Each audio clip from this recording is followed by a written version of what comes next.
You never forget your first love. The first time I saw her was when she had just stepped out of the red pickup truck squeezed between the moving van and the driveway of the house next door. She tiptoed past the burly men hauling furniture, looking around the place. The light breeze elevated the shimmer strands of her blonde hair that so complemented her peach complexion. The light breeze played with the lacy hemline of her white sundress. The corners of her soft pink lips perked into a faint smile as she inspected the front garden, bending down to smell a flower poking out of the overgrown grasses. The moment I laid eyes on her, the basketball that I'd been shooting hoops with plummeted from my hands onto the ground, where it rolled out of sight. She didn't seem human, more like an ethereal mirage flitting through reality, close yet untouchable. All I could do was stare. Prior to puberty, I'd never noticed girls before, but now I couldn't be in a room with one I liked without devolving into an inarticulate mess. I'd resigned myself to the reality that I'd never have a chance with her, but fate seemed determined to push us together. The first time that we talked was a week after she and her father had moved in. I had been outside, pushing the old smoke, belching lawnmower across our yard. As it juddered to a halt, I'd wiped the back of my hand across my soaked brow. Suddenly an uneasy feeling prickled down my spine. The unmistakable sensation that I was being watched. Hi. I almost died when I saw the girl standing there. I became acutely aware of the old t-shirt I wore, darkened with large sweat patches, my mind grinding to a halt as I tried to think of something that wouldn't make me sound like a complete idiot. Allison shrank, hiding her blush behind a raised hand. "I'm sorry, I didn't mean to startle you," she began. I attempted a nonchalant wave. "What? No, just doing chores, that's all." She gnawed her bottom lip. "It's just, I've seen you around before, but I've never got the chance to talk to you. It's been a really long time since I've lived with anyone my age. I mean, I don't even know your name." The pounding of blood in my skull from my overworked heart was almost deafening. Toby, I stammered out. She gave a shy smile and tucked a stray golden strand of hair behind her ear. "Allison." Her gaze dipped below my face to my chest, to the half-faded Ramones band logo. "I like your shirt," she remarked. "Really?" I cringed at how my voice cracked in that moment, but Allison didn't seem to mind at all. "I really like that band too. You know, my dad has all of their albums." Allison, our heads both perked up in the direction of where the muffled roar had come from, and saw a tall, bespectacled man whose face was wrinkled into a withering glare. His pale blue eyes seemed to pierce right through me, lips curled into a half grimace. Allison went white as a sheet. "I'm sorry," she told me. "I have to go." Wait. She scurried inside the house, followed by the loud slam of the front door, leaving me staring dumbfounded. I wasn't the only one in town attracted to Allison. Once enrolled in our school, she attracted both the admiration of the boys and the seething envy of the girls. She never flaunted herself, instead hiding behind heavy textbooks, as if she was embarrassed by her own beauty. Guys flocked to her, drawn in by both her looks and the aura of enigma that surrounded her, but every time, she turned them down. There was one male presence that dominated her life, her father, the terrifying man I had seen inside the house. When her peers had been out drinking and having fun, she always had to be home around 6, as per her father's curfew, where she spent hours waiting for him to return from his long shifts at the local hospital. He forbade her from joining any school clubs and from participating in gym because of a medical condition. She didn't have any social media profiles. But the one unbreakable rule that heralded over all others was that she could not date. I wondered how she hadn't run away or gone completely insane. Most of her admirers lost interest after the second or third rejection, repelled away by the rules that dominated her life. Bryce, however, was different. He was our school's star quarterback. He was broad-shouldered with chocolate, brown curls, the kind of boy that gave girls heart palpitations. He was aware of his own good looks too, dating in a new girl every week. Rumors swirled that he'd slept with half the female student body. So when Allison had arrived, he had to have her. She had turned him down like she had done with all the others, disregarding his popular status. But Bryce hadn't even been fazed. The very next day, he tried again, only to be met with the same response. Still, he didn't give up. He was the kind of person who had grown up with every luxury at his fingertips. No one had ever denied him anything until this, and it intrigued him. He'd corner her whenever he could by the lockers or in the hallways and flash his best smile in an attempt to win her over. He'd managed to get her phone number and had blown it up with hundreds of texts. When he had found out her address, he'd become even more relentless, discarding gifts outside her door. He didn't care about her father's possible wrath. For him, Allison became his ultimate conquest, an all-consuming obsession. He thought he was doing her a favor. He was Bryce Kirkland, the big man on campus, the golden boy. He was rich, handsome, and popular. Girls would throw themselves off a cliff for a chance to be with him. He's an asshole, Allison had confided during our private conversations. It's like he doesn't even know the meaning of no. In the past few months, we had gotten closer than I had ever dreamed possible. As close as we could be with a wooden fence dividing us. We had a lot more in common than our taste in music. We both liked the same shows, books, and movies.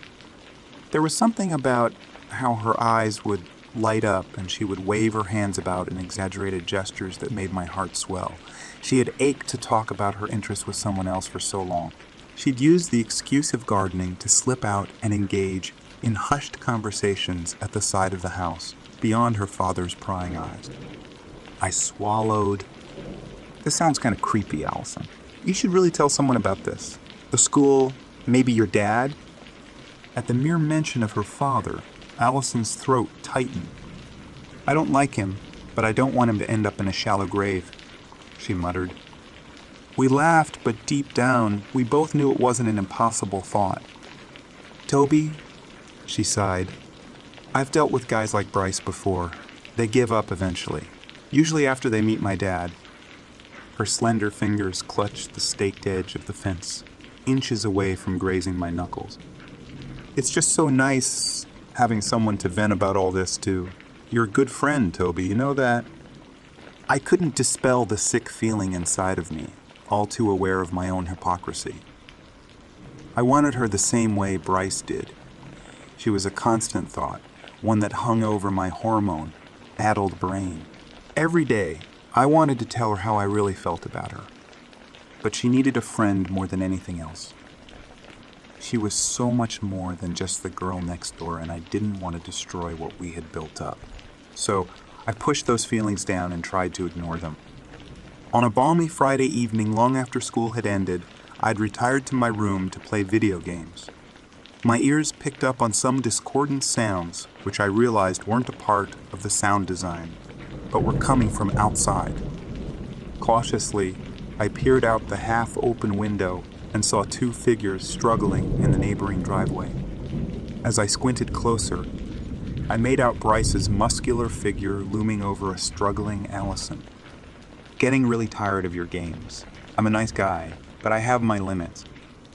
Bryce's grip tightened on her wrist, wrenching up her arm. Let me go, please. You're hurting me. Just go out with me. Rage flashed across Allison's face, and she slammed her heel down onto the toe of his sneaker, the resulting howl echoing across the street. Fucking teasing bitch, he roared. I dropped the controller and rushed downstairs.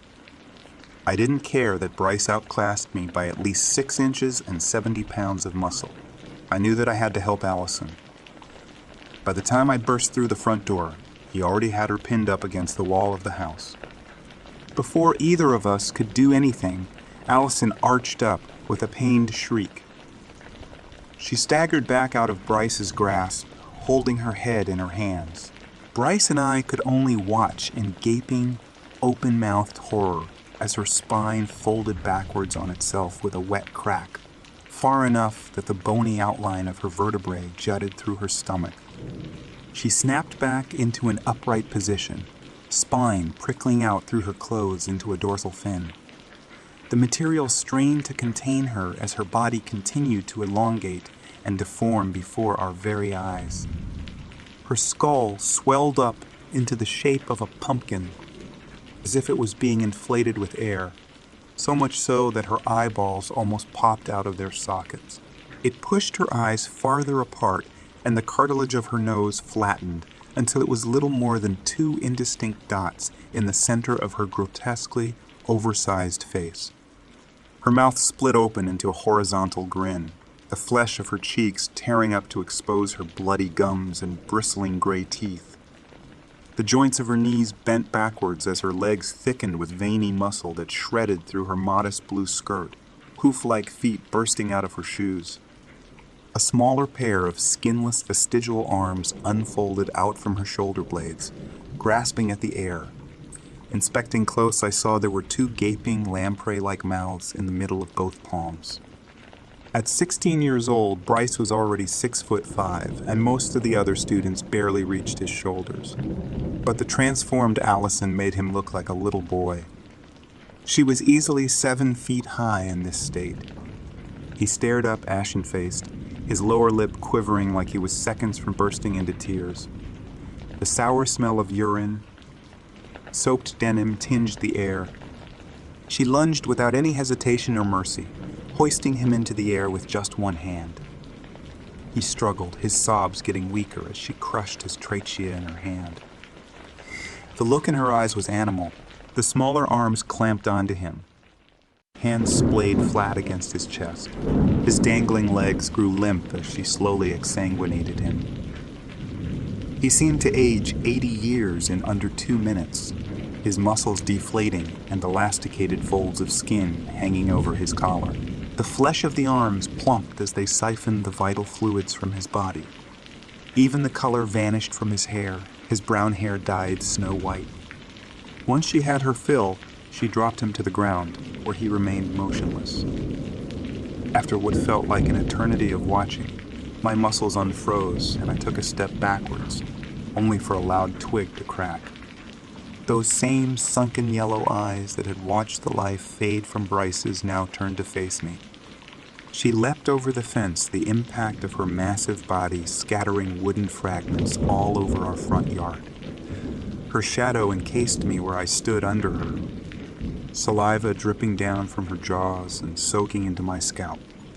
I held my hands out towards her, neck lowering between my shoulders, trying to show that I wasn't a threat. Allison. The sound of her name caused her eyes to widen. It was this glimmer of recognition that filled me with hope. There was still some shred of her left, trapped inside that monstrous body, and I knew I had to reach it. Allison, I went on, I know you don't want to do this. This isn't you. She gave a curious chirr, all former hostility erased, as she bent her oversized head down to mine. The sheer size of her made me take an involuntary step back. Despite what she had done, I didn't feel afraid. This was the girl I had shared countless laughs with, who had expanded my world every time we talked. Even when she was like this, it still didn't change the feelings I had for her. It's okay, Allison. I won't hurt you. My trembling fingers edged forwards towards her black talons. She let out a high-pitched clicking sound as her hand moved outwards mine, without any of the murderous intent she'd exhibited towards Bryce. Suddenly, she was pulled backwards as another presence tackled her from behind, clambering up her tall form. Under the blinkering streetlights, I realized it was Allison's father. His long white coat flapped out behind him as he wrapped his arms around her thick neck as she tried to buck him off. But he managed to hold on long enough to a syringe into a bulging vein just above her collarbone, injecting her with a tar-black fluid. The effect was instantaneous.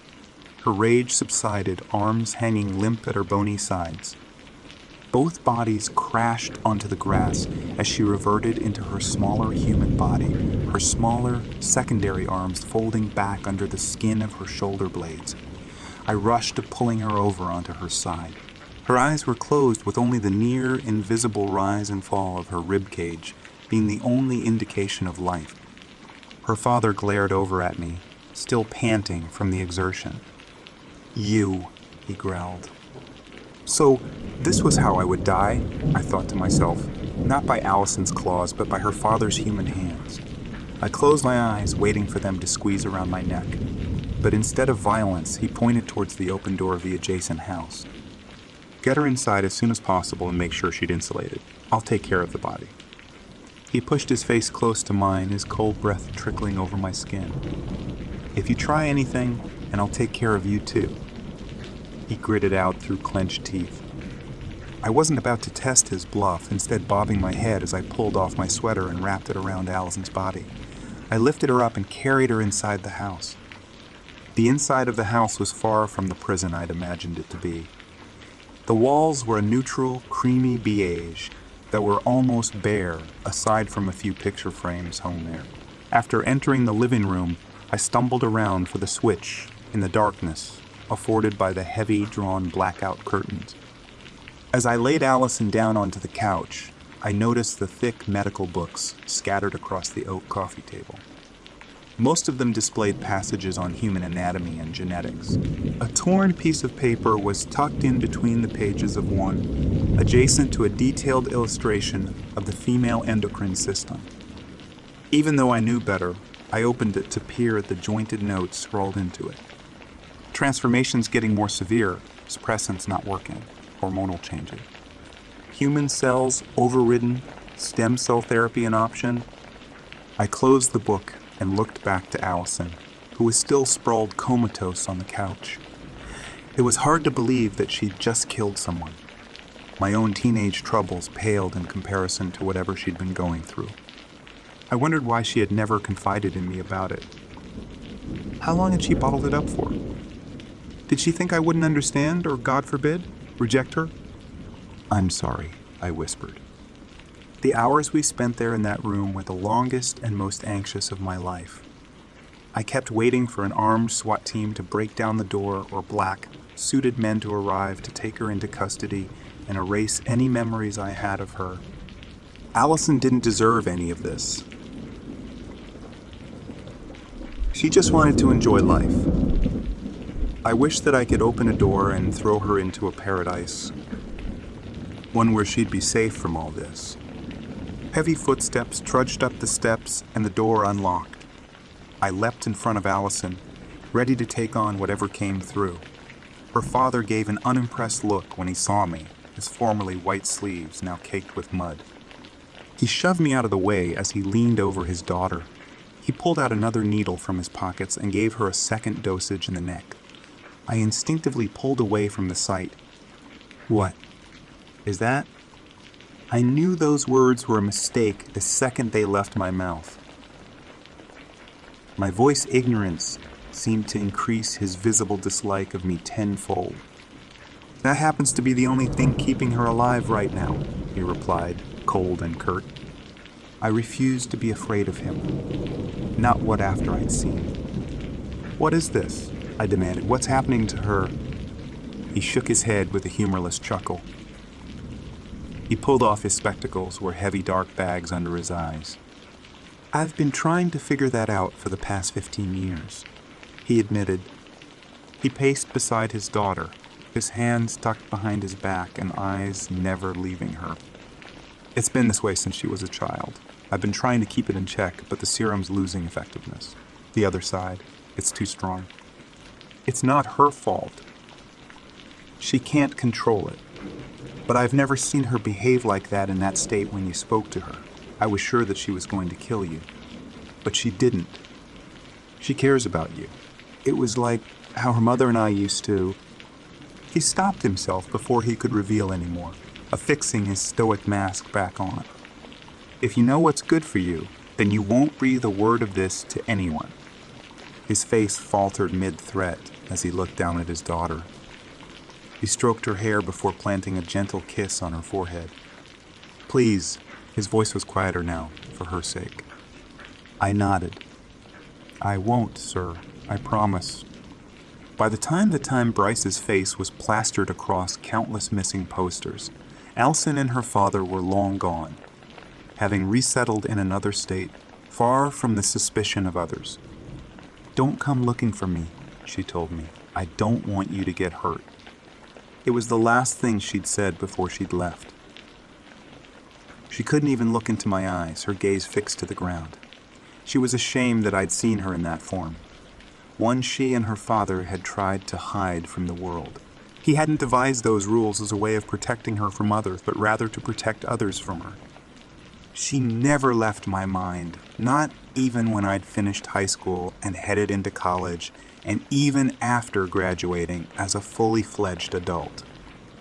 Eventually, I couldn't keep it in anymore. I had to know. Allison, wherever you might be now, or even if you're listening this, I hope that you're safe. I don't care what you are. I'm not afraid of you. I never was.